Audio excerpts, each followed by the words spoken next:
ഉച്ചയ്ക്കാരും അണികിട്ടും എന്ന ചോദ്യത്തിന് മാത്രം അന്ന് കോൺഗ്രസ് ഉത്തരവില്ലായിരുന്നു. ഞാൻ എന്റെ ക്ലാരിറ്റി ഓഫ് പർപ്പസ് അറിയാവുന്നത് കൊണ്ട് വളരെ വ്യക്തമായി അന്ന് പറഞ്ഞു, ഇന്നും പറയുന്നു. ഒരു സ്ഥാനാർത്ഥിത്വം നിഷേധിക്കപ്പെട്ടതല്ല.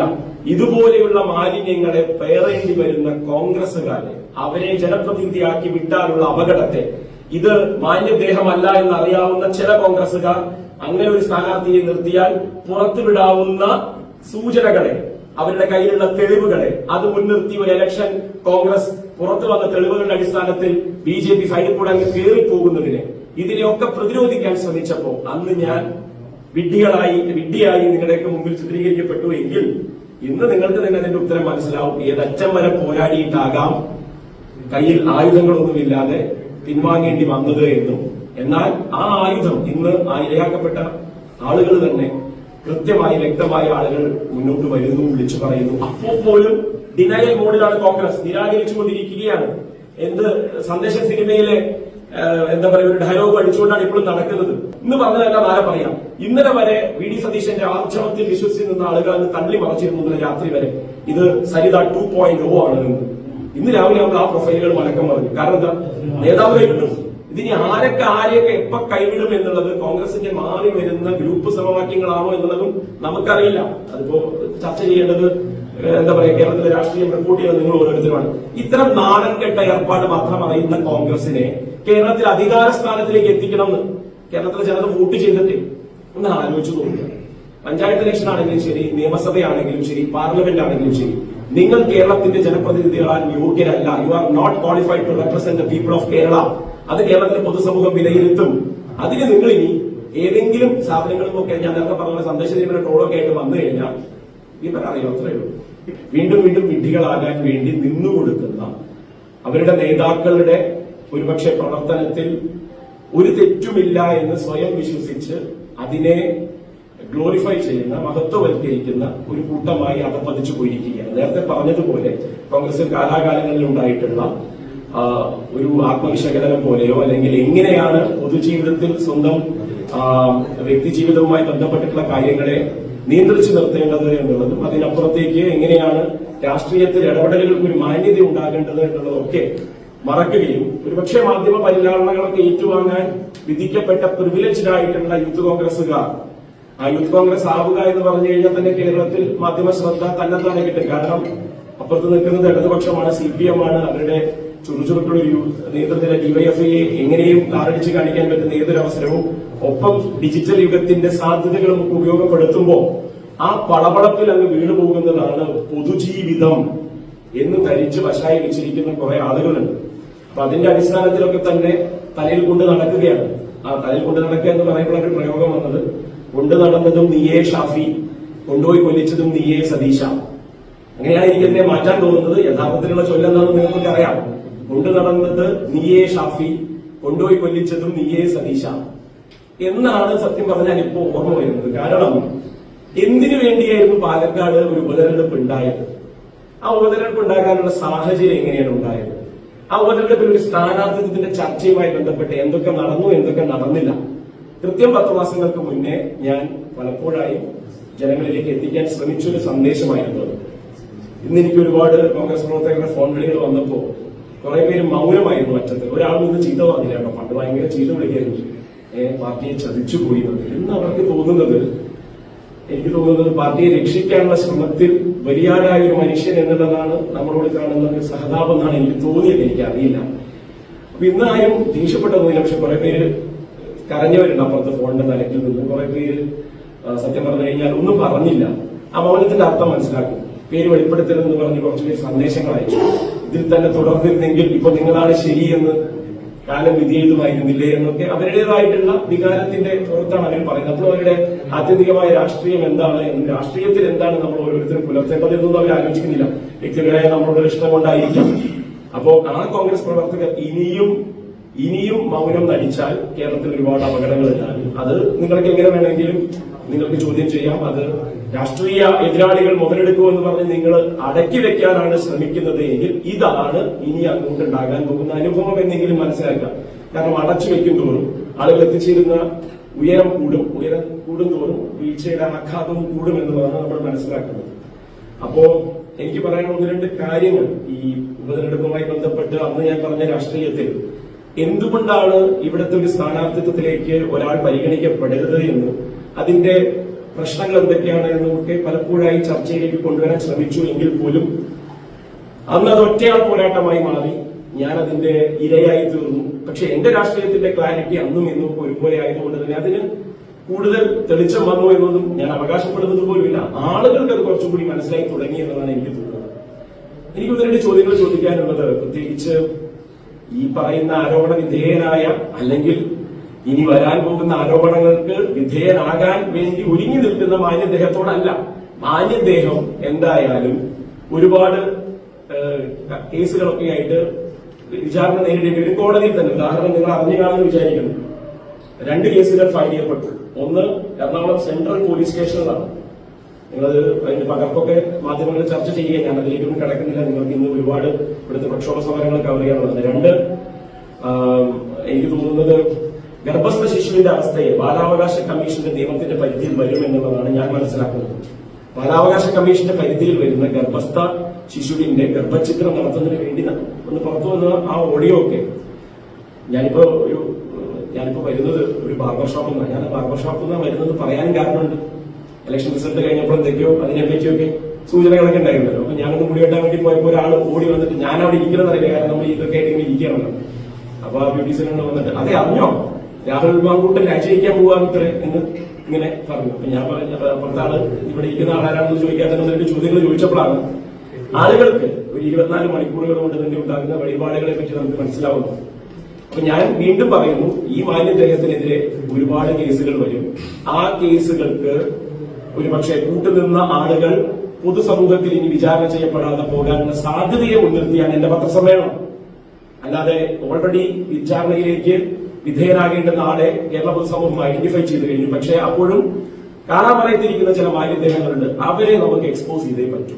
അത് വളരെ കൃത്യമായി ചെയ്യാനാണ് ഞാൻ ഉദ്ദേശിക്കുന്നത്. ഒന്ന്, ഈ മാന്യദേഹം 3-4 വർഷങ്ങൾക്ക് മുന്നേ തന്നെ ഇത്തരം കാര്യങ്ങളിൽ സീരിയൽ സെക്ഷൽ ഒഫൻഡർ എന്നുള്ള രീതിയിൽ, ഒരു പ്രിഡേറ്റർ എന്നുള്ള രീതിയിൽ, ഇരകൾക്ക് മേൽ ചാടി വീഴുന്ന ഒരാൾ എന്നുള്ള രീതിയിലൊക്കെയുള്ള അദ്ദേഹത്തിന്റെ സെക്ഷൽ ഒഫൻസുകൾ കമ്മിറ്റ് ചെയ്യുന്ന സമയത്ത് അന്നത്തെ യൂത്ത് കോൺഗ്രസ് അധ്യക്ഷനായിരുന്ന ഷാഫി പറമ്പിലിന് രേഖാമൂലം എന്തെങ്കിലുമൊക്കെ പരാതികൾ കിട്ടിയിരുന്നോ? അതായത് 2 വർഷം മുന്നെയാണ് രാഹുൽ മാങ്കൂട്ടത്തിനെ നോമിനിയാക്കി ഇലക്ഷൻ എന്ന് പറയുന്ന ഒരു ഒരു പുകമറ എന്നുള്ള രീതിയിൽ, അതിലെ കഥകളൊന്നും ഞാനിവിടെ ചർച്ചയ്ക്ക് വെക്കുന്നില്ല. വ്യാജ വോട്ടർ ഐ ഡി എങ്ങനെ ഉണ്ടാക്കിയ, വ്യാജ വോട്ടുകൾ എങ്ങനെയാണ് യുവമോർച്ചക്കാരുടെ വോട്ടുകൾ കൊണ്ട് ഒരു യൂത്ത് കോൺഗ്രസിന്റെ സംസ്ഥാന അധ്യക്ഷൻ ഉണ്ടാവുന്നത് എന്നുള്ളതൊക്കെ നിങ്ങൾ ചർച്ച ചെയ്താൽ മതി. അപ്പൊ അതിന്റെ മെറിറ്റിലേക്ക് ഞാൻ പോകുന്നില്ല. അപ്പൊ തന്റെ നോമിനിയായിട്ട് രാഹുൽ മാങ്കൂട്ടത്തിൽ തന്നെ വേണമെന്ന് ഷാഫി നിർബന്ധം പിടിക്കാൻ രാഹുലിന്റെ ഈ അസാമാന്യ കഴിവാണോ ഷാഫി തെരഞ്ഞെടുക്കാൻ, അതായത് തന്റെ പിൻഗാമിയെ തെരഞ്ഞെടുക്കാൻ കാരണമെന്ന് വ്യക്തമാക്കണം. രാഹുലിന്റെ ഈ അസാമാന്യ പെർഫോമൻസ് ഷാഫിക്ക് മുന്നേ അറിയാമായിരുന്നു എങ്കിൽ അതിന്റെ പേരിൽ അന്നത്തെ യൂത്ത് കോൺഗ്രസ് അധ്യക്ഷനായിരുന്ന ഷാഫി പറമ്പിലിന് സംഘടനയ്ക്ക് അകത്ത് നിന്നുള്ള യൂത്ത് കോൺഗ്രസുകാരുടെയും KSUക്കാരുടെയും ഒക്കെ എന്തെങ്കിലുമൊക്കെ പരാതി ലഭിച്ചിരുന്നോ? ചിലപ്പോൾ ഓറൽ ആയിട്ടായിരിക്കാം, ചിലപ്പോൾ എഴുത്തായിട്ടായിരിക്കാം. ലഭിച്ചിരുന്നോ എന്ന് വ്യക്തമാക്കിയാൽ മാത്രം മതി. ഇനി ഇല്ലാതെ പറയാനാണെങ്കിൽ ലഭിച്ചിരുന്നതിന്റെ കഥകൾ പറയാൻ ഞാൻ ഒന്നുകൂടി നിങ്ങളുടെ മുമ്പിലേക്ക് വരാം. അപ്പോ യൂത്ത് കോൺഗ്രസിന്റെ സംസ്ഥാന അധ്യക്ഷനായി തനിക്ക് ശേഷം അരിയിട്ട് വാഴിക്കാൻ ഈ ഒരാൾ മാത്രമാണ് ആ പ്രസ്ഥാനത്തിലുള്ളൂ എന്ന് ഷാഫി തെരഞ്ഞെടുത്തത് ഏത് മെറിറ്റിന്റെ അടിസ്ഥാനത്തിൽ? എന്തായിരുന്നു രാഹുൽ മാങ്കൂട്ടത്തിന്റെ അസാമാന്യമായ പെർഫോമൻസ്? അൺനാച്ചുറൽ എന്നൊന്നും ഞാൻ പറയുന്നില്ല, സൂപ്പർ നാച്ചുറൽ എന്ന് വേണമെങ്കിൽ പറയാം. സൂപ്പർ നാച്ചുറൽ എന്നായിരിക്കാം പക്ഷേ നല്ല വാക്കെന്ന് തോന്നുന്നു. എന്ത് സൂപ്പർ നാച്ചുറൽ? നമ്മുടെ ഇന്ത്യയുടെ പ്രധാനമന്ത്രിയുമായിട്ട് പറഞ്ഞിട്ടുണ്ട്, ഞാനൊരു ബയോളജിക്കൽ ജീവിയല്ല, ഞാൻ അങ്ങനെ അച്ഛനും അമ്മയ്ക്കും തന്നെ ബയോളജിക്കലായിട്ടുണ്ടായ മനുഷ്യനൊന്നുമല്ല, പകരം ഞാൻ നോൺ ബയോളജിക്കൽ ആണ് എന്നും ദൈവികമാണ് എന്നൊക്കെ പറഞ്ഞാൽ ഇതിൽ എന്ത് സൂപ്പർ നാച്ചുറൽ എലമെന്റ് ആയിരുന്നു കണ്ടത് എന്ന് പറഞ്ഞാൽ പോട്ടെ. അത് കഴിഞ്ഞു. അത് 2023 നടന്ന സംഭവം. അതിനുശേഷം 2024 ലോക്സഭാ ഇലക്ഷൻ നടക്കുന്നു. 2024 ലോക്സഭാ ഇലക്ഷന് ശേഷം ഇവിടെ ഉണ്ടായ ഒരു ഒഴിവിൽ ഉപതെരഞ്ഞെടുപ്പ് നടക്കുന്നു. വീണ്ടും രാഹുൽ മാങ്കൂട്ടത്തിൽ തന്നെ ആയിരിക്കണം തനിക്ക് ശേഷം പാലക്കാട് സ്ഥാനാർത്ഥി എന്ന് ഏത് മെറിറ്റിന്റെ അടിസ്ഥാനത്തിലും, ഏത് സൂപ്പർ നാച്ചുറൽ ഫിനോമിനന്റെ അല്ലെങ്കിൽ പ്രതിഭാസത്തിന്റെ ഈ പറയപ്പെടുന്ന ഷാഫിക്ക് രാഹുൽ മാങ്കൂട്ടത്തിൽ കാണാൻ സാധിക്കുന്ന അസാമാന്യ പ്രതിഭയുടെ വിളയാട്ടം കൊണ്ടാണ് ഷാഫി മനസ്സിലാക്കിയത് എന്നും പറയണം. മാത്രമല്ല 2023 യൂത്ത് കോൺഗ്രസ് അധ്യക്ഷനായ ശേഷം, രാഹുൽ മാങ്കൂട്ടത്തിൽ യൂത്ത് കോൺഗ്രസ് അധ്യക്ഷനായ ശേഷം ഒരു പദവി കൂടി കിട്ടി. എന്തിന്? തന്റെ ഇരയെ വേട്ടയാടി പിടിക്കാൻ. അത്തരം വേട്ടയാടലുകൾക്ക് വിധേയമായ ആളുകൾ ആ ഒരു കൊല്ലത്തെ കാലാവധിക്കുള്ളിൽ എത്ര പരാതികൾ ഷാഫി പറമ്പിലിന് കൊടുത്തു? ഏതർത്ഥത്തിൽ?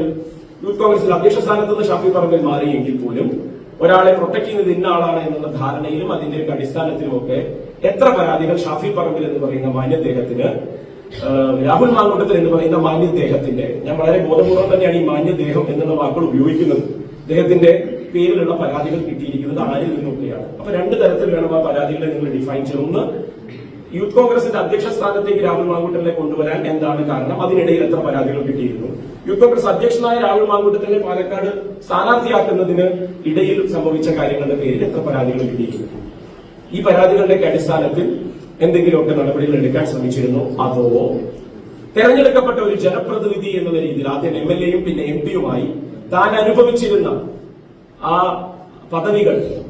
പദവികൾ ദുരുപയോഗം ചെയ്ത് അത്തരം കേസുകളിൽ നിന്ന് തന്റെ പിൻഗാമിയെ രക്ഷിച്ചെടുക്കാൻ വഴിവിട്ട ഇടപെടലുകൾ നടത്തിയിട്ടുണ്ട് എന്ന് തെളിവാക്കുന്ന വിധത്തിലുള്ള കാര്യങ്ങൾ അടുത്ത ദിവസങ്ങളിൽ പുറത്തു വരും. അതിനിടയിൽ തന്നെ ഉണ്ടെങ്കിൽ ഏറ്റുപറയാം. അപ്പൊ ഏറ്റുപറഞ്ഞ് ഇപ്പൊ അതാണല്ലോ കോൺഗ്രസിൽ നടക്കുന്നത്, കൈവിടുകയാണ്.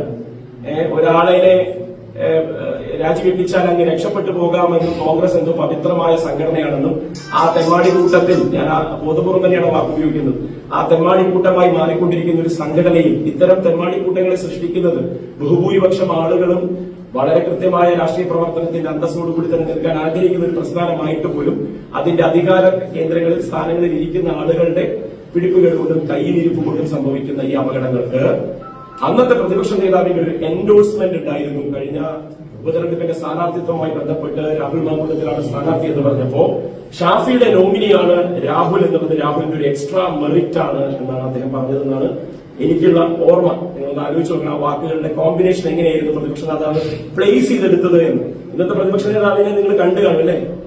ഗതികേടുന്നല്ലാതെ ഒന്നും പറയാനില്ല, അത് പോട്ടെ. അപ്പൊ അദ്ദേഹം പറഞ്ഞ വാചകങ്ങളാണ്, നിങ്ങൾക്ക് ആ ഫുട്ടേജ് പരിശോധിക്കാം. ഷാഫിയുടെ നോമിനിയാണ് രാഹുൽ മാങ്കൂട്ടത്തിൽ എന്നുള്ളത് ആ സ്ഥാനാർത്ഥിത്വത്തിനുള്ള ഒരു എക്സ്ട്രാ മെറിറ്റ് ആണ്, അത് കുറച്ചുകൂടി നല്ലതല്ലേ എന്ന് പറഞ്ഞ പ്രതിപക്ഷ നേതാവ് അതിൽ ഉറച്ചു നിൽക്കുന്നുണ്ടെങ്കിൽ ആ തരത്തിലുള്ള ഷാഫിയുടെ നോമിനിയാവാൻ മാത്രം മെറിറ്റുള്ള രാഹുൽ മാങ്കൂട്ടത്തിന്റെ മെറിറ്റ് പൊതുസമൂഹം ഇങ്ങനെ ചർച്ച ചെയ്യുമ്പോൾ ഷാഫി പറമ്പിലിന്റെ മെറിറ്റ് എത്രത്തോളം ആയിരിക്കുമെന്ന് പാലക്കാട്ടത്തെ ഒരു വോട്ടർ എന്നുള്ള രീതിയിൽ, പാലക്കാട് 3 തവണയായി ജയിച്ച് ജനപ്രതിനിധിയായി പോയ ഒരാളെ വിചാരണ ചെയ്യുന്നതിന് തന്നെയാണ് പാലക്കാട്ടത്തെ ജനത ആഗ്രഹിക്കുന്നത്. കാരണം തങ്ങളുടെ തലയിലേക്ക് കെട്ടിവെച്ച ഒരു ഉപതെരഞ്ഞെടുപ്പിൽ അതിലേക്ക് ഒരു സ്ഥാനാർത്ഥിയെ എന്റെ സ്ഥാനാർത്ഥി എന്ന് പറഞ്ഞ് അവതരിപ്പിച്ച് അയാൾക്ക് വേണ്ടി ഒരു മാസം മുഴുവൻ ഇവിടെ നിന്ന് ക്യാമ്പയിൻ ചെയ്ത് ജയിപ്പിച്ചെടുക്കുമ്പോൾ ഏത് മെറിറ്റിന്റെ പേരിലാണ് രാഹുൽ മാങ്കൂട്ടത്തിലാണ് തനിക്ക് പറ്റിയ പ്രതിനിധി, തനിക്ക് പറ്റിയ പിൻഗാമി എന്ന് ഷാഫി അസന്നിഗ്ധമായി വിശ്വസിച്ചതും അത് നടപ്പിലാക്കാൻ വേണ്ടി പദ്ധതികൾ തയ്യാറാക്കിയതും പ്രതിപക്ഷ നേതാവിന്റെ എൻഡോഴ്സ്മെന്റോടുകൂടി തന്നെ ഷാഫിയുടെ നോമിനിയാണ് രാഹുൽ എന്നുള്ളതിന്റെ ആ എക്സ്ട്രാ മെറിറ്റ് കൂടി സ്ഥാനാർത്ഥിത്വത്തിന് ഗുണകരമാണ് എന്നുള്ള വ്യാഖ്യാനത്തിൽ ഇവിടുത്തെ സാധാരണക്കാരായ മനുഷ്യരെ, പാലക്കാടിന്റെ സാധാരണ ജനതയെ പറഞ്ഞു പറ്റിച്ചത് എന്നും അതുകൊണ്ട് തന്നെ വിചാരണ ഈ പറയുന്ന യൂത്ത് കോൺഗ്രസിന്റെ അധ്യക്ഷ സ്ഥാനം രാജിവെച്ച രാഹുലിൽ അവസാനിക്കില്ല, അത് ഷാഫി പറമ്പിലേക്ക് കൂടി തുടരേണ്ടി വരും, അത് പ്രതിപക്ഷ നേതാവിലേക്കും കൂടി പടരേണ്ടി വരും എന്നുള്ളത് വളരെ കൃത്യവും വ്യക്തവുമായിട്ട് കഴിഞ്ഞ 24 മണിക്കൂർ അല്ലെങ്കിൽ 36 മണിക്കൂറിലെ സംഭവവികാസങ്ങൾ നമ്മളെ ബോധ്യപ്പെടുത്തുകയാണ്. ആ സംഭവവികാസങ്ങളുടെ അടിസ്ഥാനത്തിൽ ഈ വിഷയങ്ങളെ ഒരു യൂത്ത് കോൺഗ്രസിന്റെ അധ്യക്ഷ സ്ഥാനം രാജിവെച്ച് അദ്ദേഹം പോയി എന്നുള്ളതിന്റെ കാരണം കൊണ്ടും അല്ലെങ്കിൽ ജനപ്രതിനിധി നിയമത്തിന്റെ ഭാഗമായിട്ട് ഒരു പരാതി ലഭിക്കുന്നതുവരെ ഞാൻ ഇങ്ങനെയൊക്കെ തന്നെ തുടരും എന്നുള്ളതിന്റെ അഹങ്കാരത്തിന്റെ പേരിലൊക്കെ എത്ര മണിക്കൂറുകൾ നീട്ടിയെടുക്കും എന്നുള്ളത് മാത്രമേ നമുക്ക് കാണാനുള്ളൂ. ബഹുമാനപ്പെട്ട KPCC അധ്യക്ഷനോടും എനിക്ക് 1-2 ചോദ്യങ്ങൾ അതിന്റെ അടിസ്ഥാനത്തിൽ ചോദിക്കാനുണ്ട്. അദ്ദേഹം 2 കാര്യങ്ങളാണ് പറഞ്ഞത്. ഒന്ന്, അദ്ദേഹത്തിന്റെ വാചകങ്ങളെ തന്നെ കൂട്ടിയാൻ ആഗ്രഹിക്കുന്നത് കൊണ്ടാണ്.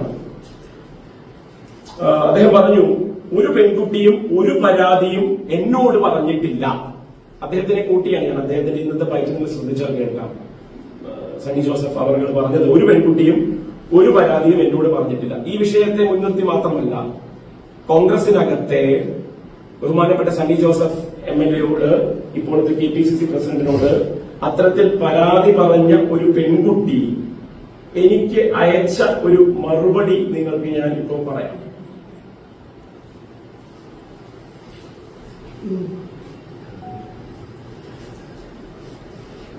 ഇപ്പോൾ KPCC പ്രസിഡന്റ് പറയുന്നത് പഴയ പരാതിയല്ലേ, എങ്ങനെ നടപടിയെടുക്കാനാണ് എന്നാണ്.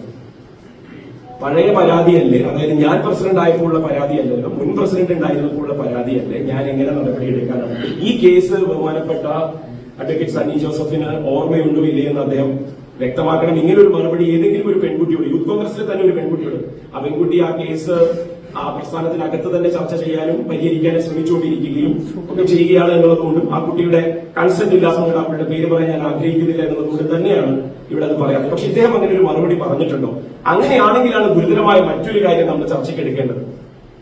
ഈ പറയുന്ന പരാതികളുടെ പാർട്ടിക്കകത്ത് ലഭിച്ചിട്ടില്ല എന്നും അത് ലഭിച്ചാൽ അപ്പം ഞങ്ങൾ നടപടിയെടുക്കുമെന്നും പ്രതിപക്ഷ നേതാവും KPCC പ്രസിഡന്റും സംഘടനയുടെ ചുമതലയുള്ള AICC ജനറൽ സെക്രട്ടറിയും കേരളത്തിന്റെ ചുമതലയുള്ള AICC ജനറൽ സെക്രട്ടറിയും ഒക്കെ പറയുമ്പോൾ പണ്ട് KPCC പ്രസിഡന്റായിരുന്ന ശ്രീ K സുധാകരന് കിട്ടിയ പരാതികളൊക്കെ ഇപ്പോഴും KPCC ഓഫീസിലുണ്ടോ അതോ കത്തിച്ചു കളഞ്ഞോ എന്ന് അഡ്വക്കേറ്റ് സണ്ണി ജോസഫ് ഒന്ന് വ്യക്തമാക്കണം.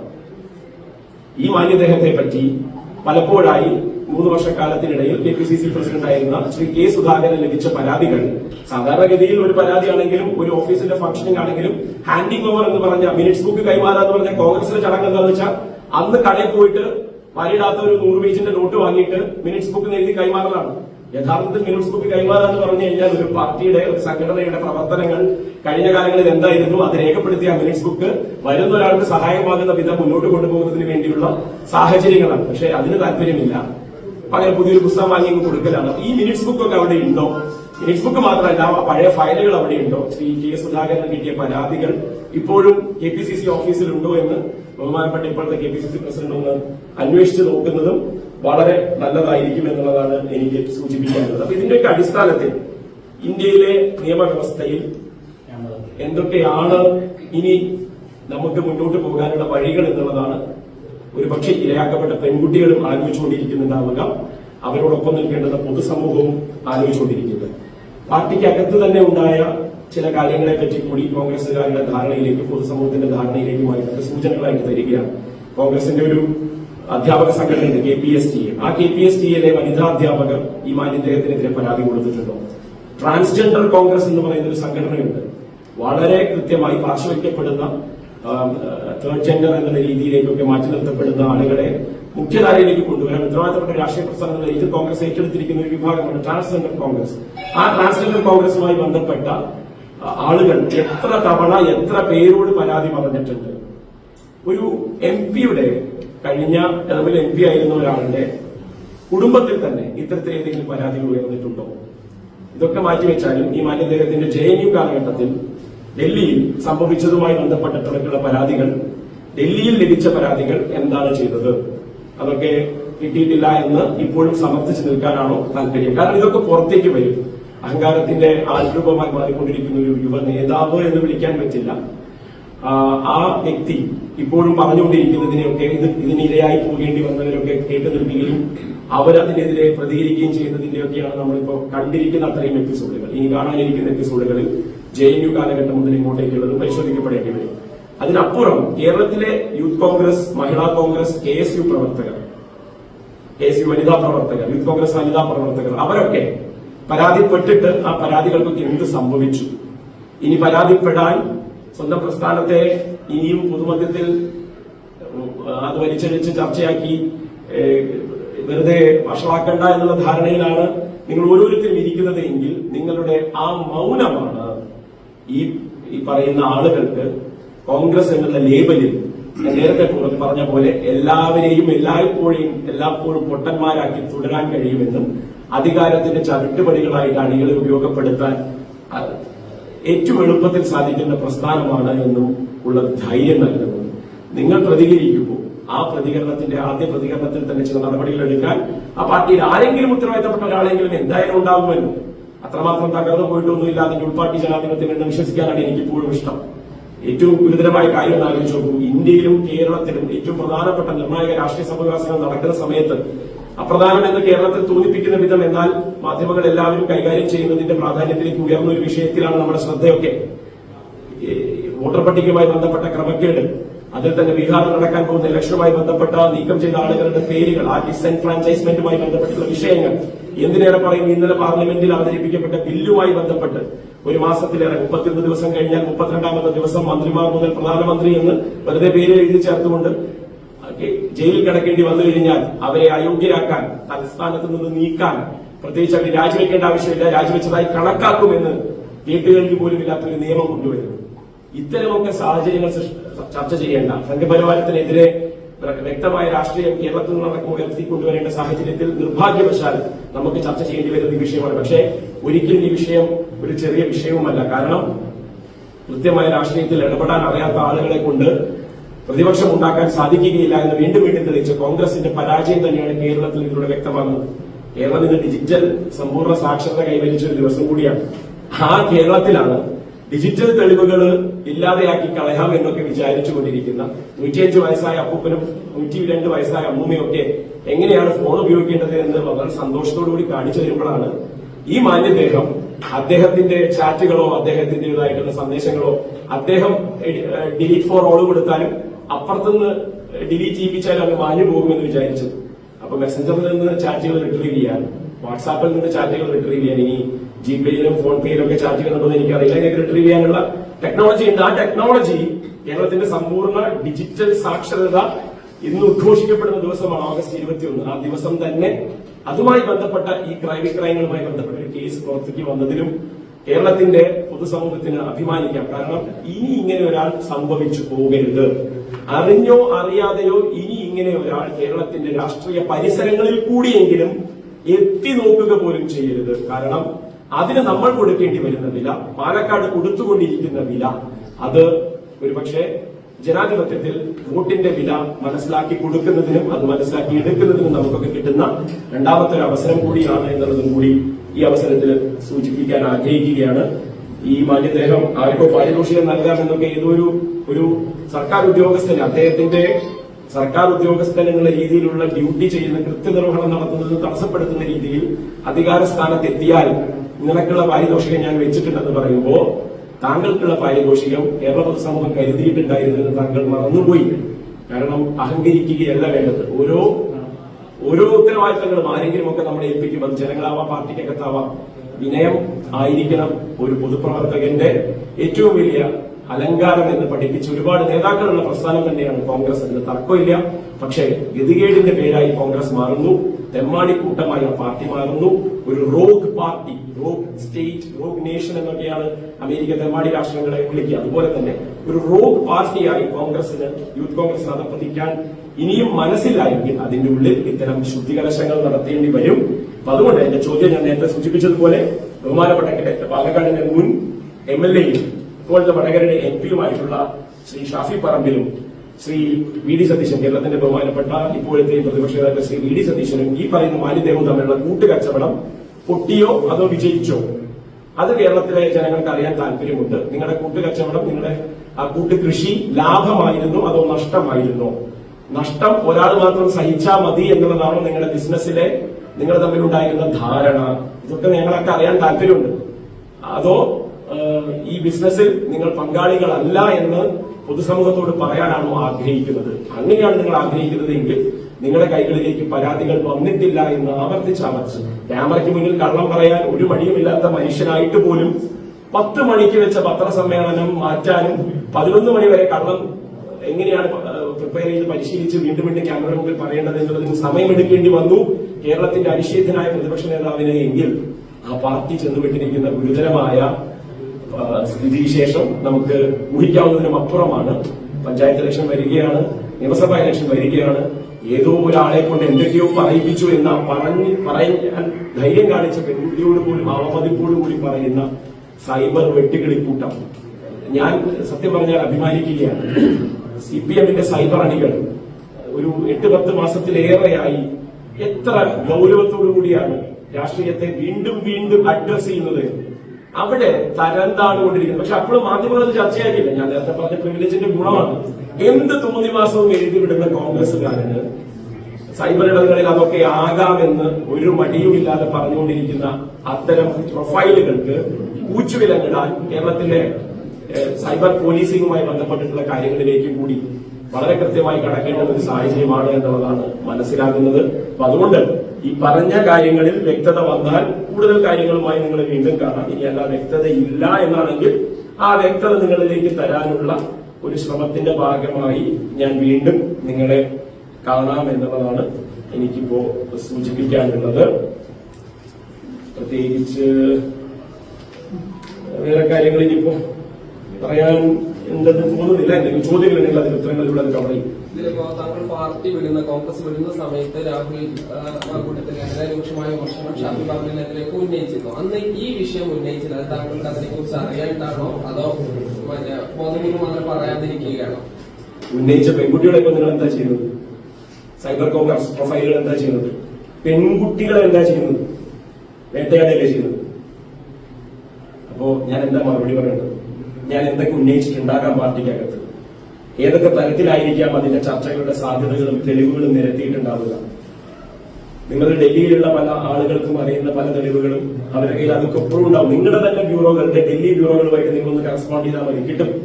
മനോരമയുടെ നിന്ന് കിട്ടും, ഏഷ്യാനെറ്റിന്റെ നിന്ന് കിട്ടും, മീഡിയ വണ്ണിന്റെ നിന്ന് കിട്ടും, എല്ലാവരുടെ നിന്നും കിട്ടും. അപ്പൊ ഇതൊക്കെ പലപ്പോഴായി ചർച്ച വന്നു. പക്ഷേ who will bell the cat? ഉച്ചയ്ക്കാരും അണി കിട്ടും എന്ന ചോദ്യത്തിന് മാത്രം അന്ന് കോൺഗ്രസ് ഉത്തരവില്ലായിരുന്നു. ഞാൻ എന്റെ ക്ലാരിറ്റി ഓഫ് പർപ്പസ് അറിയാവുന്നത് കൊണ്ട് വളരെ വ്യക്തമായി അന്ന് പറഞ്ഞു, ഇന്നും പറയുന്നു. ഒരു സ്ഥാനാർത്ഥിത്വം നിഷേധിക്കപ്പെട്ടതല്ല. ഇതുപോലെയുള്ള മാലിന്യങ്ങളെ പേറേണ്ടി വരുന്ന കോൺഗ്രസുകാരെ അവരെ ജനപ്രതിനിധിയാക്കി വിട്ടാലുള്ള അപകടത്തെ, ഇത് മാന്യദേഹമല്ല എന്നറിയാവുന്ന ചില കോൺഗ്രസുകാർ അങ്ങനെ ഒരു സ്ഥാനാർത്ഥിയെ നിർത്തിയാൽ പുറത്തുവിടാവുന്ന സൂചനകളെ, അവരുടെ കയ്യിലുള്ള തെളിവുകളെ അത് മുൻനിർത്തി ഒരു ഇലക്ഷൻ കോൺഗ്രസ് പുറത്തു വന്ന തെളിവുകളുടെ അടിസ്ഥാനത്തിൽ BJP സൈഡിൽ കൂടെ അങ്ങ് കയറിപ്പോകുന്നതിനെ, ഇതിനെയൊക്കെ പ്രതിരോധിക്കാൻ ശ്രമിച്ചപ്പോ അന്ന് ഞാൻ വിഡ്ഢിയായി നിങ്ങളുടെയൊക്കെ മുമ്പിൽ ചിത്രീകരിക്കപ്പെട്ടു എങ്കിൽ ഇന്ന് നിങ്ങൾക്ക് തന്നെ അതിന്റെ ഉത്തരം മനസ്സിലാവും. ഏതറ്റം വരെ പോരാടിയിട്ടാകാം കയ്യിൽ ആയുധങ്ങളൊന്നുമില്ലാതെ പിൻവാങ്ങേണ്ടി വന്നത് എന്നും. എന്നാൽ ആ ആയുധം ഇന്ന് ഇരയാക്കപ്പെട്ട ആളുകൾ തന്നെ കൃത്യമായി വ്യക്തമായ ആളുകൾ മുന്നോട്ട് വരുന്നു, വിളിച്ചു പറയുന്നു. അപ്പോൾ പോലും ഡിനയൽ മോഡിലാണ് കോൺഗ്രസ്, നിരാകരിച്ചുകൊണ്ടിരിക്കുകയാണ്. എന്ത് സന്ദേശം സിനിമയിലെ എന്താ പറയുക ഒരു ഡയലോഗ് അടിച്ചുകൊണ്ടാണ് ഇപ്പോഴും നടക്കുന്നത്. നിങ്ങൾക്ക് INSPയുടെ നിലവാരമാണ് ഉള്ളത് എന്ന് വെച്ച് അപ്പുറത്തുള്ളവർക്ക് എന്താ പറയാ RDP എന്ന് പറയുന്ന പാർട്ടിയുടെ നിലവാരമാണ് എന്ന് വിചാരിക്കരുത്. അവിടെയാണ് നിങ്ങൾക്ക് തെറ്റുന്നത്. നിങ്ങൾ INSPക്കാരാണ്, ആവർത്തിച്ച് നിങ്ങൾ തെളിയിക്കുന്നതാണ്. ആ ജനുസിലുള്ള നിങ്ങളോട് ആ സിനിമയിലെ RDPക്കാരനായിട്ടുള്ള ഇടതുപക്ഷക്കാരനെ നിങ്ങൾ കണ്ടിട്ട് കാര്യമില്ല. ഞങ്ങൾക്ക് അതിന്റെ ആവശ്യമില്ല. അതുകൊണ്ട് ഇനിയും ആ സന്ദേശം സിനിമയിലെ ശങ്കരാടിയുടെ പോസ്റ്ററും കൊണ്ട് വരരുത്. സെൽഫ് ട്രോൾ ആയി പോകും. നിങ്ങളുടെ നേതാക്കൾ എപ്പോഴാണ് നിങ്ങളെ കൈവിടാന്ന് പറയാൻ പറ്റില്ല. ഇന്ന് പറഞ്ഞതെല്ലാം നാളെ പറയാം. ഇന്നലെ വരെ VD സതീശന്റെ ആർജവത്തിൽ വിശ്വസിച്ച് നിന്ന ആളുകൾ അന്ന് തള്ളി മറച്ചിരുന്നു. ഇന്നലെ രാത്രി വരെ ഇത് സരിത 2.0 ആണ്. ഇന്ന് രാവിലെ നമ്മൾ ആ പ്രൊഫൈലുകൾ മലക്കം പറഞ്ഞു. കാരണം എന്താ? നേതാവ് കൈവിടും. ഇതിനി ആരെയൊക്കെ എപ്പോ കൈവിടും എന്നുള്ളത് കോൺഗ്രസിന്റെ മാറി വരുന്ന ഗ്രൂപ്പ് സമവാക്യങ്ങളാണോ എന്നുള്ളതും നമുക്കറിയില്ല. അതിപ്പോ ചർച്ച ചെയ്യേണ്ടത് എന്താ പറയാ കേരളത്തിലെ രാഷ്ട്രീയം റിപ്പോർട്ട് ചെയ്യുന്നത് നിങ്ങൾ ഓരോരുത്തരുമാണ്. ഇത്തരം നാടൻ കെട്ട ഏർപ്പാട് മാത്രം അറിയുന്ന കോൺഗ്രസിനെ കേരളത്തിൽ അധികാര സ്ഥാനത്തിലേക്ക് എത്തിക്കണമെന്ന് കേരളത്തിലെ ജനത വോട്ട് ചെയ്തിട്ട് ഒന്ന് ആലോചിച്ചു നോക്കുക. പഞ്ചായത്ത് ഇലക്ഷൻ ആണെങ്കിലും ശരി, നിയമസഭയാണെങ്കിലും ശരി, പാർലമെന്റ് ആണെങ്കിലും ശരി, നിങ്ങൾ കേരളത്തിന്റെ ജനപ്രതിനിധികളാൽ യോഗ്യരല്ല. You are not qualified to represent the people of Kerala. അത് കേരളത്തിലെ പൊതുസമൂഹം വിലയിരുത്തും. അതിന് നിങ്ങൾ ഇനി ഏതെങ്കിലും സാധനങ്ങളും ഒക്കെ ഞാൻ നേരത്തെ പറഞ്ഞ സന്ദേശ ട്രോളൊക്കെ ആയിട്ട് വന്നു കഴിഞ്ഞാൽ ഇവർ അറിയാം. അത്രയേ ഉള്ളൂ. ഇപ്പോ നേരത്തെ പറഞ്ഞത് പൂർത്തിയാക്കാതെ പോയി. അതായത് സണ്ണി ജോസഫിന്റെ കാലത്തും രാഹുലിനെതിരെ പരാതി പാർട്ടി വന്നിട്ടുണ്ട് എന്നാണ്. ഞാൻ അങ്ങനെയല്ല പറഞ്ഞത്. യഥാർത്ഥത്തിൽ കെ സുധാകരന്റെ കാലത്ത് വന്ന പരാതികളൊക്കെ ഒന്ന് തെരഞ്ഞെടുക്കണം എന്നാണ് പറഞ്ഞത്. ഞാൻ പറഞ്ഞു മനസ്സിലായോ? സണ്ണി ജോസഫിനോട് പറഞ്ഞ ഒരു പരാതിയുടെ സൂചനയാണ് കൃത്യമായി പറഞ്ഞത്. അദ്ദേഹം പറഞ്ഞ വാക്കിനെ ഞാൻ ഉദ്ധരിച്ചല്ലോ. ഒരു പെൺകുട്ടിയും ഒരു പരാതിയും, അദ്ദേഹത്തിന്റെ വാക്കുകളാണ്, ഒരു പെൺകുട്ടിയും ഒരു പരാതിയും തന്നിട്ടില്ല. അതിന്റെ ഉദാഹരണമാണ് ഞാൻ പറഞ്ഞത്. അങ്ങനെയാണെങ്കിൽ അങ്ങനെ തന്ന ഒരു പെൺകുട്ടിയുടെ പേര് വിവരങ്ങൾ ആ പെൺകുട്ടി പറഞ്ഞതുകൊണ്ട് മാത്രം ഞാൻ പുറത്തുവിടില്ല. ആ പെൺകുട്ടി പത്രസമ്മേളനം വിളിക്കുമായിരിക്കും. അതാവണമെന്നില്ല. അത് ശരി. നിങ്ങളെന്താ കോൺഗ്രസിൽ ഒരുത്തനെ സീരിയൽ ഒഫൻഡറായിട്ട് നിങ്ങൾ വിചാരിച്ചിരിക്കുന്നത്? എന്റെ പത്രപ്രവർത്തകരെ കഥകൾ ഇങ്ങനെ വരും, നീണ്ടു നിരന്ന് കിടക്കുകയാണ്. പല വിഗ്രഹങ്ങളും എന്താ പറയാ വീണ് പൊട്ടി ഉടഞ്ഞു പോകും. ഒരാളൊന്നല്ല നിന്റെ കളിക്കളത്തിലുള്ളത്. അല്ല ഈ സ്പെസിഫിക് ആയിട്ട് ഈ പറയുന്ന കുട്ടി നിങ്ങൾ ദയവ് ചെയ്തിട്ട് ഇയാളിന് മാത്രം, അതാണ് ഇനി വേറെ പ്രെഡേറ്റേഴ്സ് രക്ഷപ്പെട്ടു പോവേ, ഇയാളിന് മാത്രം ഫോക്കസ് വന്ന അത് ശ്രദ്ധിക്കണം. ഈ പെൺകുട്ടിയായിട്ട് സന്ദേശത്തിൽ പറയുന്ന പരാതി കൊടുത്തു എന്ന് പറയുന്നത് ഇയാൾക്കെതിരെ തന്നെയാണോ? അത് ഞാൻ പറയാൻ ആളല്ല. അദ്ദേഹം പറഞ്ഞ വാചകത്തെയാണ് ഞാൻ ക്രോസ് ചെയ്തത്, അല്ലാതെ നിങ്ങൾ എന്നെ ക്രോസ് ചെയ്യരുത്. അതിന് അദ്ദേഹം ഒരു വാചകം പറഞ്ഞു, ഒരു പെൺകുട്ടിയും ഒരു പരാതിയും. അപ്പോഴാണ് ഞാൻ പറഞ്ഞത് ഒരു പെൺകുട്ടിയുടെ കഥ അത് ഇദ്ദേഹത്തിനെതിരെയാണെന്ന് ഞാൻ സ്ഥാപിച്ചിട്ടുമില്ല. അത് നൽകിയിട്ടുണ്ടെന്നാണ് ഞാൻ പറയുന്നത്. അത് പക്ഷെ നിങ്ങൾ ഇദ്ദേഹത്തിനെതിരെയാണെന്ന് എന്നോട് ചോദിക്കരുത്. വേറെ വിഷയങ്ങളിലാകാം, അതായത് ഇത് തന്നെ നേച്ചർ ഓഫ് ഒഫൻസ് ഇത് തന്നെ. അതായത് ഒരാളല്ല കോൺഗ്രസിനകത്ത് ഈ കളി നടത്തുന്നവരെ, കളിക്കാർ ഒരുപാടുണ്ട്. റഫറിക്ക് മനസ്സിലാവില്ല ഇത് ആരാ ഫൗൾ ചെയ്യുന്നതെന്ന്. ഈ റെഡ് കാർഡ് എടുത്ത് കൊടുക്കുമ്പോ സാധാരണ റഫറി ഒരിക്കൽ പോലും, നിങ്ങൾ എത്രയോ ഫുട്ബോൾ മാച്ചുകൾ കണ്ടവരാ, തെറ്റ് വെച്ചാറില്ല റഫറിക്ക് അല്ലെ, തെറ്റായൊരു കളിക്കാരന്റെ നമ്പറിന് നേരെ റെഡ് കാർഡ് കൊടുക്കാറില്ല. പക്ഷെ കോൺഗ്രസ് റെഡ് കാർഡ് എടുത്താൽ ഇതിപ്പോ ആർക്കാ കൊടുക്കേണ്ടതെന്ന് സംശയിച്ചു പോകും. ഇന്ന് പ്രതിപക്ഷ പറഞ്ഞു താനങ്ങനെ ഒരു പരാതി, പക്ഷെ അച്ഛന്റെ വാത്സല്യത്തോട് ഇതൊക്കെ എത്ര അപകടം പിടിച്ച ഞാൻ പറഞ്ഞു എനിക്ക് ആ ചോദ്യം പൂർത്തിയാക്കി കൊടുക്കും. അപ്പൊ അവസാനം ഈ പറയുന്ന പോലെ അത് നമ്മൾ രാഹുലിനോട് ചോദിക്കുന്ന സമയത്ത് രാഹുലിനോട് പറയുന്നത് തന്നോട് സതീശനെ പരാതിയെ കുറിച്ച് പറഞ്ഞിട്ടായിരുന്നു. ഞാൻ നേരത്തെ പറഞ്ഞില്ലേ, ആരെയാണ് കൈവിടുന്നത് നമുക്ക് മനസ്സിലാവുന്നില്ല. ഇത് ഏത് കൂട്ടുകച്ചവടം പൊളിഞ്ഞതുകൊണ്ടാണെന്ന് മനസ്സിലാവുന്നില്ല. ലാഭമുണ്ടായ കൂട്ടുകൃഷി എത്രയാണ്, നഷ്ടം സംഭവിച്ചു തുടങ്ങിയത് എപ്പോൾ മുതലാണ്, ആ നഷ്ടത്തിന്റെ ഉത്തരവാദി ആരാണ് എന്നാണ് നിങ്ങൾ തമ്മിൽ തന്നെ തീർപ്പാക്കിയിരിക്കുന്നത് എന്നുള്ളതൊക്കെയാണ് ഞാൻ ചോദിക്കുന്നത്. ഇവിടെ നേരത്തെ പറഞ്ഞത് അച്ഛന്റെ വാത്സല്യം എന്നൊക്കെ പ്രയോഗമുണ്ടല്ലോ. ഇത് 21ാം നൂറ്റാണ്ട് 2025 പ്രിയ നമ്മൾ ഇരിക്കുന്നത്. സോഫ്റ്റ് ടച്ചും ബാഡ് ടച്ചും ഗുഡ് ടച്ചും ബാഡ് ടച്ചും കുട്ടികളെ പഠിപ്പിച്ചുകൊണ്ടിരിക്കുക. അച്ഛൻ തന്നെ തൊട്ടാൽ ബാഡ് ടച്ച് എന്താ ഗുഡ് ടച്ച് എന്താന്ന് കുട്ടികളോട് പറയുന്ന സമൂഹമാണിത്. അത് മനസ്സിലാക്കുമ്പോഴാണ് അദ്ദേഹം കൊണ്ടുവരുന്നത് എന്ത് എടുക്കാത്തൊരു കള്ളനാണയം കൊണ്ട് ഒരു അച്ഛന്റെ സ്ഥാനത്ത് നിന്നും കോടതി പോയി പറയാൻ പറ്റുമോ? നിങ്ങൾ തിരിച്ച് ചോദ്യം ചോദിക്കാത്തതുകൊണ്ടാണ്. ഏത് അച്ഛന്റെ സ്ഥാനമാണ് നിയമത്തിൽ അങ്ങനെ വ്യവസ്ഥ ചെയ്തിരിക്കുന്നത് ഒരു തിരിച്ചു ചോദ്യം ചോദിച്ചാൽ തീർന്നില്ലേ? ചോദിക്കില്ല. കാരണം പ്രിവിലേജ് ഇടതുപക്ഷത്തെ അധികാരത്തിൽ ഇറക്കണമെങ്കിൽ കോൺഗ്രസിനെ കേൾക്കണം, ആയിക്കോളുക, നടത്തിക്കോളുക. ഈ നാടിനെ കുട്ടിച്ചോറാക്കുന്നതിൽ നിങ്ങൾ നിങ്ങളുടെ പങ്ക് അറിയാതെ നിർവഹിച്ചുകൊണ്ടിരിക്കുന്നുണ്ട്. മാധ്യമ പ്രവർത്തകർ ഇരയാക്കപ്പെട്ടിട്ടുണ്ട് എന്ന് കേരളത്തിന്റെ പൊതുസമൂഹം കളിയാക്കി ചിരിക്കുക. നിങ്ങളുടെ സഹപ്രവർത്തകരാണ്. എന്നിട്ടും നിങ്ങൾക്ക് അതിൽ ഒരു തരത്തിലും നിങ്ങളെന്താ അതിനെ ന്യായീകരിക്കുന്നത് എന്നുള്ളത് പോലും എന്നിലൊക്കെ വലിയ കൗതുകമാണ് ഉണർന്നത്. പോട്ടെ, അതിനെപ്പറ്റി ഞാൻ ചർച്ച ചെയ്യുന്നില്ല. എന്ന് വെച്ചാൽ നിങ്ങളാണ് എന്നതല്ല ഞാൻ പറയുന്നത്. അതിനെപ്പറ്റിയൊക്കെ ഞാൻ അപ്പോഴും പറയുന്നു, പ്രൈവറ്റ് ലൈഫിലുള്ള കാര്യത്തിലേക്ക് ഒന്നും നമ്മൾ കടക്കുന്നില്ല കേട്ടോ. പക്ഷെ പ്രോപ്പർട്ടി ഇൻ പബ്ലിക് ലൈഫ് എന്ന് പറഞ്ഞൊരു സെന്റൻസ് കിടപ്പുണ്ട് നിയമത്തിലും അല്ലാതെ. അവിടെയാണ് ഈ പ്രൈവറ്റ് ലൈഫും പബ്ലിക് ലൈഫിന്റെയും ലൈൻ, ഡിമാർക്കറ്റിംഗ് ലൈൻ ബ്ലറായി പോകുന്നത്. അതൊക്കെ നമ്മൾ നിയമത്തിന്റെ മുന്നിലേക്ക് കൊണ്ടുവരും. മുക്കൂട്ട് മുന്നണി എന്ന് പറയുന്ന സതീശൻ, ഷാഫി, രാഹുൽ, ഇവർക്ക് എതിരായ ഇങ്ങനെ ഒരു പരാതി താങ്കൾ കുറച്ചെങ്കിലും വിശ്വാസം ഉണ്ടായിരുന്ന അന്നത്തെ KPCC പ്രസിഡന്റ്? എനിക്ക് വിശ്വാസം ഉണ്ടായിരുന്നു. വെറുതെ ഷാരിക്ക് പറഞ്ഞിട്ട് കാര്യമില്ല. സോറി, അത് അവിടെ ഇരുന്നിട്ട് ഇവിടെ പറഞ്ഞത് ഷാജിന് പറഞ്ഞ കാര്യമില്ല. താങ്കൾ ആ തുടക്കത്തിൽ അന്ന് പത്രസമ്മേളനങ്ങൾ പറഞ്ഞിരുന്നു KPCC പ്രസിഡന്റിനാണ് അല്പമെങ്കിലും വിശ്വാസമുള്ളതെന്ന് പറഞ്ഞു. പിന്നെ അദ്ദേഹം അത് ഒതുക്കിയത് എന്തുകൊണ്ടായിരിക്കാം? നോക്കൂ, ഞാൻ പറഞ്ഞില്ലേ, അധികാര മോഹത്തിനപ്പുറത്തേക്ക് കോൺഗ്രസ് രാഷ്ട്രീയത്തിൽ വേറെ എന്താ പറയാ ബൗണ്ടറി ഒന്നുമില്ല. അതിലേക്ക് എത്താനുള്ള വഴികളിൽ അപകടം പറ്റരുത്. ആ അപകടത്തേക്ക് അമുക്കണം. അതാണ് അവരുടെ ഫിലോസഫി, അമുക്കുകയാണ്. ആ ഫിലോസഫിയിലേക്ക് AICC നിന്ന് കൊടുക്കില്ല എന്നുള്ളത്, അധികാരമില്ലെങ്കിലും രാഷ്ട്രീയത്തിന് ക്ലാരിറ്റി ഉണ്ടാവണമെന്ന് വിശ്വസിക്കുന്ന കുറച്ച് മനുഷ്യർ ഇപ്പോഴുണ്ട്. അത് നടന്നുകൊണ്ടിരിക്കുകയാണ്. ബീഹാറിൽ നിന്ന് പ്രതിപക്ഷത്തിന്റെ മുഴുവൻ സ്നേഹങ്ങളും അതുപോലെ തന്നെ ചെറുപ്പക്കാരുടെ മുഴുവൻ കരുത്തുമൊക്കെ ഏറ്റുമാക്കിക്കൊണ്ട് ബീഹാറിലെ 4ാമത്തെ ദിവസമാണ്. അതിന്റെ ഇടയിലാണ് ഒരു മഹാന് ചെയ്തു കൂട്ടുന്ന കാര്യങ്ങൾക്ക് അവിടെ ഉത്തരം പറയേണ്ടി വരുന്നത് എന്നതാണ് ഇതിന്റെ ഒരു പ്രശ്നം.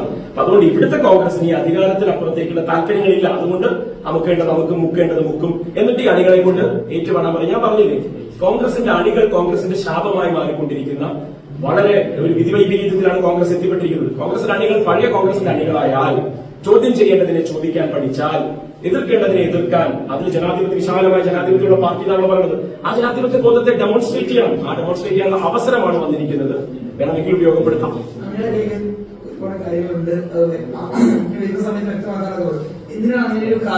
അല്ല, ഞാൻ എന്റെ കയ്യിലുണ്ട് എന്നോ വ്യക്തമാക്കാമെന്നോ അല്ല ഞാൻ പറഞ്ഞത്. ഇതിന്റെ അർത്ഥമായി നിന്ന് മനസ്സിലാക്കേണ്ടത് ഈ വ്യക്തമാക്കേണ്ട സാഹചര്യത്തിൽ ഞാൻ വ്യക്തമാക്കിക്കോളാം.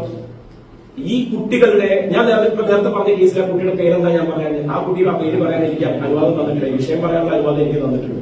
അത് ഞാൻ അവതരിപ്പിച്ചു, അവസാനിപ്പിച്ചു. ഇത് പലരുടെയും ജീവിതമാണ്, അത് ഞാൻ വെച്ച് കളിക്കണം. അവർ തന്നെ ഞാൻ പറഞ്ഞ കേരളത്തിലെ പെൺകുട്ടികളൊക്കെ കരുത്തരാണ്. അവർക്കറിയാം അവരെ വയലേറ്റ് ചെയ്തത് എവിടെയാണെന്ന്.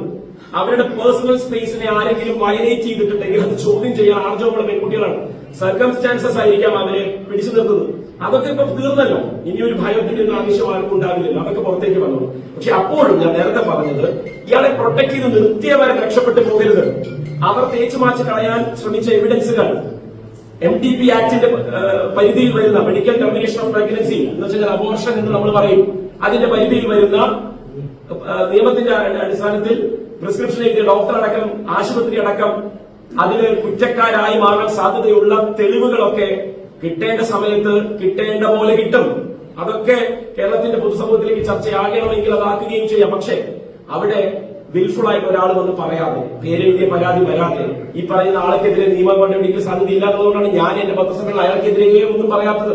അത് നിയമം കൈകാര്യം ചെയ്യും. പക്ഷേ അതിൽ തന്നെ പരാമർശിക്കപ്പെട്ട വിഷയങ്ങളിൽ ഇദ്ദേഹത്തെ രക്ഷിച്ചെടുത്തവരാര്, അവർ കണ്ട ഇദ്ദേഹത്തിലെ ഈ എന്താ പറയാ നമ്മുടെ ജോയിന്റ് വെഞ്ചറിലെ സാധ്യതകൾ എന്തൊക്കെയായിരുന്നു. തീർച്ചയായിട്ടും അതന്നെയാണ് മീഡിയ സെൻസേഷണൽ ഭാഷയിൽ പറഞ്ഞാൽ ഞാൻ പറഞ്ഞതിന്റെ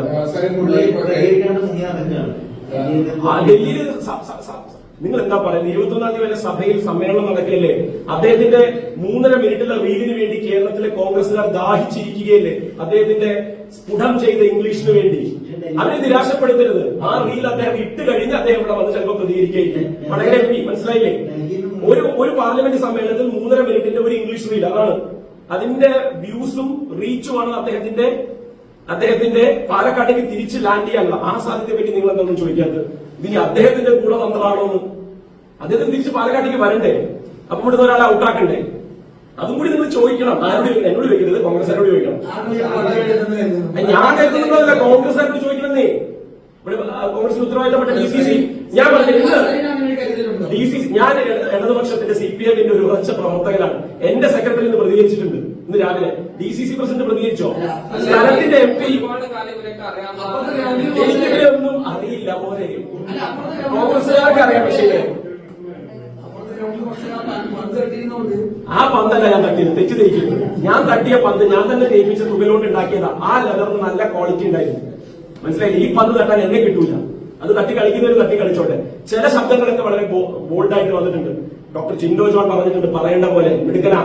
ആ ജിൻഡോനെയൊക്കെ സൈഡ് ലൈൻ ചെയ്ത് ഒരു വഴിക്കാക്കി ഇപ്പോ ക്ലാരിറ്റിയോട് കൂടി സംസാരിക്കുന്നു. ജിൻഡോ പക്ഷെ റീലിടാതെ നിൽക്കാറില്ല. നാട്ടിൽ ചിലപ്പോൾ ജിൻഡോയ്ക്ക് എന്തെങ്കിലും വിലക്കിപ്പെടും. അതുപോലും ഞാൻ ഒരു പേര് സൂചനയായിട്ട് പറഞ്ഞു. കാരണം പത്രത്തിൽ ചർച്ചയ്ക്ക് ഇരിക്കുന്നതാണല്ലോ പൊതുപ്രവർത്തനത്തിന്റെ മാനദണ്ഡമായിട്ട് നമ്മളിപ്പോ വിലയിരുത്തുന്നത്. അപ്പൊ ജിൻഡോനെ കുറച്ചു പേർക്ക് അറിയാമെന്നതുകൊണ്ടാണ് ഞാൻ ആ പേരെടുത്ത് പരാമർശിച്ചത്. ഒരുപാട് പേരുണ്ട്. ഞാൻ എപ്പോഴും പറഞ്ഞില്ലേ, കോൺഗ്രസിന്റെ ഉള്ളിൽ ഇതിനുള്ള സാധ്യത ഇപ്പോഴും അവശേഷിക്കുന്നുണ്ട്. തിരുത്താനും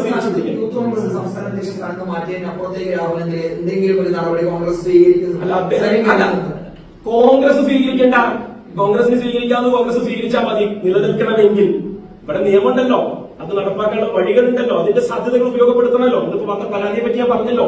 ബാലാവകാശ കമ്മീഷനും എറണാകുളം സെൻട്രൽ പോലീസ് സ്റ്റേഷനിൽ വന്ന പരാതി രക്ഷപ്പെടാൻ പറ്റിയെങ്കിൽ രക്ഷപ്പെടുത്താൻ നോക്കുന്നേ. കൊടികുത്തിയ വക്കീലമാരെ ഇറക്ക്. ഞാൻ പറയട്ടെ, ഈ പെൺകുട്ടികളിൽ തന്നെ മിടുക്കരായ 2 അഭിഭാഷകരുണ്ടെങ്കിൽ തീരുന്ന ഗ്യാസുകളും എന്റെയൊക്കെ അവരുണ്ടെന്നാണ് എന്റെ ഒരു ധാരണ. പക്ഷെ അവരുടെ പ്രശ്നം ഇതാണ്, is this the right time to speak out? Let them decide. We are nobody to kind of put words into their mouth. നമ്മൾ ചെയ്യണം. ഇന്ന് OLX-ന് രാഹുൽ മാങ്കൂട്ടത്തിന്റെ ഫോട്ടോ ഇട്ടിട്ട് OLX 000 പ്രൈസ് എന്ന് പറഞ്ഞിട്ട് കർമ്മ എന്ന് പറഞ്ഞൊരു ടൈറ്റിലുള്ള ഒരു പോസ്റ്റ് ഇട്ടിട്ടുണ്ട്. ദിവ്യനെയൊക്കെ നിങ്ങൾ എത്ര വേട്ടയാടി? അതിന് മെറിട്ടുണ്ടോ മെറിട്ടില്ലെന്ന് കോടതിയാണ് പറയേണ്ടത്. ഈ കേസിലും അതുപോലെ തന്നെയാണ്. അപ്പൊ അതുകൊണ്ട് തന്നെ ദിവ്യ ഇട്ടതിനെ പറ്റി ഞാനിപ്പോ പറഞ്ഞപ്പോഴാണ് അറിഞ്ഞത്. ദിവ്യക്ക് മനസ്സിലായ കാര്യങ്ങളായിരിക്കാം ദിവ്യയിൽ പറഞ്ഞിട്ടുണ്ടാവുക. ഞാൻ അത്തരം കാര്യങ്ങൾ വിശ്വസിക്കുന്ന ആളല്ല. എന്റെ കർമ്മം ഞാൻ 10 മാസം മുന്നേ കൃത്യമായി നിർവഹിച്ചിരുന്നു. അന്ന് മുതൽ ഇന്ന് വരെയും ഞാൻ എന്റെ പുതിയ വഴികളിലെ എന്റെ പുതിയ ബോധ്യങ്ങളൊക്കെ അനുസരിച്ച് ജീവിക്കുന്നു. കർമ്മയൊക്കെ നിങ്ങൾ എങ്ങനെ വേണമെങ്കിലും ഡിഫൈൻ ചെയ്യാം. പാലക്കാട്ടത്ത് ഞാൻ പറഞ്ഞ നേരത്തെ ബാർബർ ഷോപ്പിലെ ആള് പറഞ്ഞത് ഒരു കർമ്മയുടെ കഥയാണെന്നാണ് ഞാൻ പക്ഷെ മനസ്സിലാക്കിയത്. ഒരു അനുഭവിക്കേണ്ടി വരുന്നത് ഒരു കർമ്മം എന്നുള്ളൊരു വാക്കുണ്ട് മലയാളത്തിൽ ഇവിടെ പാലക്കാട്. 2 തരത്തിലുണ്ട്. കർമ്മം മാത്രമല്ല, കർമ്മം അല്ലേ? ഒരു കർമ്മം എന്ന് പറയുന്നത് ചില കർമ്മങ്ങളെ വേറേണ്ടി വന്നിരിക്കുന്ന പാലക്കാടിന്റെ ഗതികേടെന്ന് ആലോചിച്ച് നോക്കി. അല്ലെ ഇല്ലേ കർമ്മം എന്ന് പറയില്ല നമ്മള്. ഈ കർമ്മത്തിനെ കൊണ്ടൊക്കെ നമ്മള് പിന്നീട് വരട്ടെ. വടുവലുള്ളത് പാലക്കാട് സ്വീകരണം കൊടുക്കുന്നുണ്ട്. നിങ്ങൾ സ്വീകരണം പ്ലാൻ ചെയ്തിട്ടില്ലേ? മറ്റേക്ക് യൂത്ത് കോൺഗ്രസ് പ്രതിരോധം തീർക്കുന്നേ ഡിവൈഎഫ്ഐയുടെ സ്വീകരണത്തിന്. നാളത്തെ പരിപാടി പാലക്കാട് നഗരസഭ വിലക്കിയിട്ടുണ്ട്. നിങ്ങൾ വരണമെന്ന് പറഞ്ഞിട്ടുണ്ട്. തൃശ്ശൂർ തൃശ്ശൂർ ക്യാൻസൽ എടോ, നിങ്ങൾ മനസ്സിലാക്കേണ്ടത് ഞാൻ നേരത്തെ സൂചിപ്പിച്ചതുപോലെ കോൺഗ്രസുമായി ബന്ധപ്പെട്ട് ഒരു മനുഷ്യന് ഇനി വേറൊരു കഥയും കൂടി പറഞ്ഞ് അത് അവസാനിപ്പിക്കുക. ഇത് നിങ്ങൾ എന്തെങ്കിലാണ് വീക്ക്നെസ്, നമ്മൾ പ്രയോഗമാണല്ലോ നമ്മുടെ നാടൻ ഭാഷയിൽ വീക്ക്നെസ്, ഇംഗ്ലീഷ് വാക്കാണെങ്കിൽ ഇത് വീക്ക്നെസ് ആയി കരുതരുത്. ഇതൊരു പെത്തോളജിക്കൽ പ്രോബ്ലമാണ്. ഇതൊരു ഞാനൊരു ഡോക്ടറായതുകൊണ്ട് പറയാം, ഇതൊരു രോഗാവസ്ഥയാണ്. സോഷ്യോപാത്ത് എന്ന് പറയും, പിടിച്ച് ഉള്ളിലിടുന്ന കേസാണ്. മനസ്സിലായില്ലേ? നമ്മളിത് OTT സീരീസ് മാത്രം കണ്ടിരുന്നാൽ പോരാ. OTT സീരീസ് കാണാറുണ്ടല്ലോ ഇന്നത്തെ. ഇനി ഞാൻ നിങ്ങൾക്ക് വേറൊരു സീരീസിനെ പറ്റി കൂടി പറഞ്ഞുതരാം. The anatomy of a scandal. OTT എനിക്ക് തോന്നുന്നു ഒരു 3 വർഷം മുന്നേ വന്ന അതിസാധാരണമായ ഒരു സീരീസാണ്. 8 എപ്പിസോഡേ ഉള്ളൂ. റേപ്പ് എന്നുള്ള വാക്കിന്റെ ഡെഫിനിഷനെ ഇത്ര മനോഹരമായി ഒരു 10 വയസ്സിന് മുകളിലുള്ള ഏത് ഭാഷയിലുള്ളവർക്കും വ്യാഖ്യാനിച്ചു കൊടുക്കുന്ന ഒരു സാധനമില്ല. ഒരു ബ്രിട്ടീഷ് പ്രധാനമന്ത്രിക്ക് അദ്ദേഹം കോളേജ് കാലഘട്ടത്തിൽ ചെയ്ത ഒരു കാര്യത്തിന്റെ പുറത്ത് രാജിവെക്കേണ്ടി വരുന്ന ഒരു ഫിക്ഷണൽ സ്റ്റോറിയാണ് അനാട്ടമി ഓഫ് എ സ്കാൻഡൽ.